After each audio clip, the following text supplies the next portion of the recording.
Should you register your DMCA agent?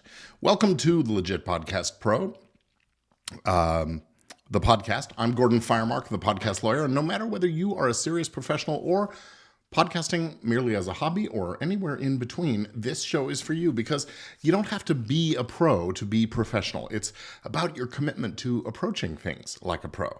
And to help with that, I'm answering your questions, sharing legal and business topics around the podcast arena, and interviewing legit podcast pros like you. I'm recording live on Thursdays around 4 p.m. Pacific, so join me each week. And if you have a question, post it in the comments, and I will either try to respond today or in a future episode. So be right back with the answer to that question about should you register your DMCA agent.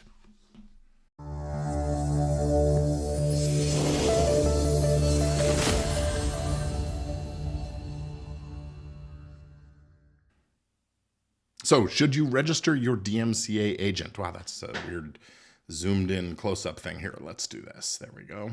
Okay. Anyway, should you register your DMCA agent for your podcast? Well, let's talk a little bit about what the registered DMCA agent is and why it might be important. The Digital Millennium Copyright, DMCA, is the Digital Millennium Copyright Act. The DMCA provides safe harbors for copyright infringement claims for certain online service providers. Now, in order to qualify for this safe harbor protection, which means that you can't be sued over certain kinds of things, certain kinds of service providers, those that allow users to post and store material on your systems, search engines, directories, other information location tools, have to designate this agent to receive notifications of claimed copyright infringement. To designate the agent, you have to do a couple of things. You have to put certain contact information on the website, usually in the privacy or terms of service policies, and you have to provide that same information to the Copyright Office by registering it in a centralized online directory. And that way, anybody who needs to track you down to let you know about an infringement can do so easily by searching this directory. And you just have to do that every 3 years. You file it. The cost is $6, so it's negligible. So do you need to do it? Well, the answer is a maybe. If you are just a solo podcaster and you are not allowing other users to post into your feeds or on your websites or anything like that, then you probably don't need to worry about this. But for the cost of $6 and 10 minutes of your time to register, I'd say why not do it? And at least then it's there. Because if somebody does post a comment on your blog post or something like that, that includes copyrighted material or a photograph or something like that, or somebody does something for you, again, it's third-party content. Your content won't insulate you. This will not help you there. But if it's other people who are posting content on your feed or on your service, you can be protected from that liability. And, $6 for that kind of insurance policy seems like a no-brainer to me. Now, if you are a podcast network or a podcast hosting company, or you are in the business of producing podcasts for others and hosting it on your servers or something like that, then I think you definitely want to register this DMCA agent.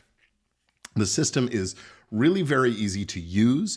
You go to the Copyright Office website at copyright.gov, and this is in the United States, of course. You go to copyright.gov and you search for this designated agent directory, and from there you can search the directory and you can also log in and register right on that page.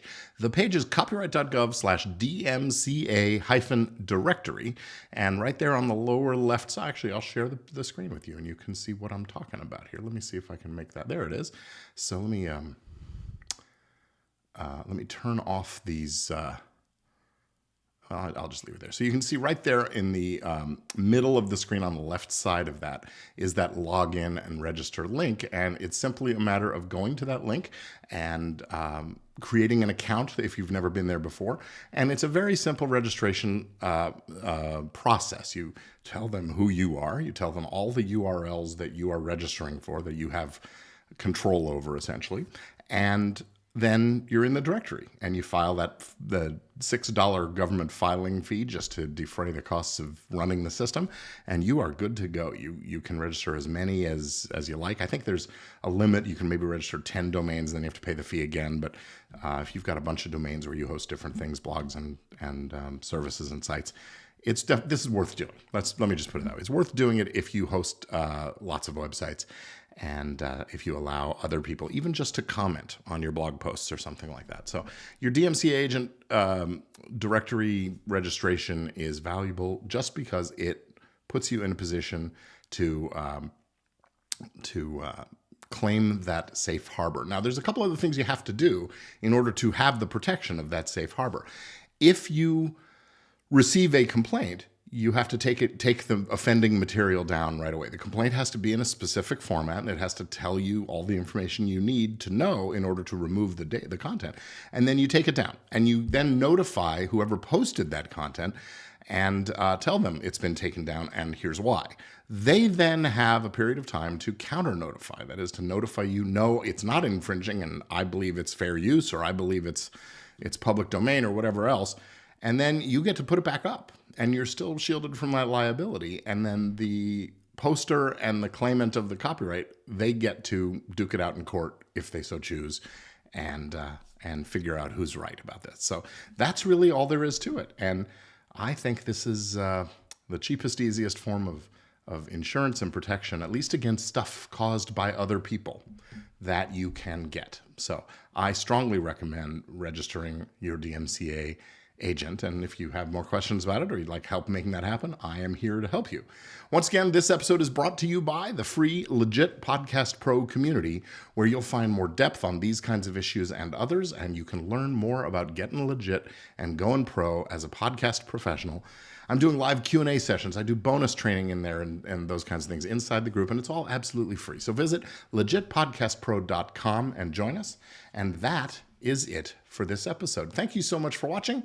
I'm Gordon Firemark, the podcast lawyer, and I'll see you again next week.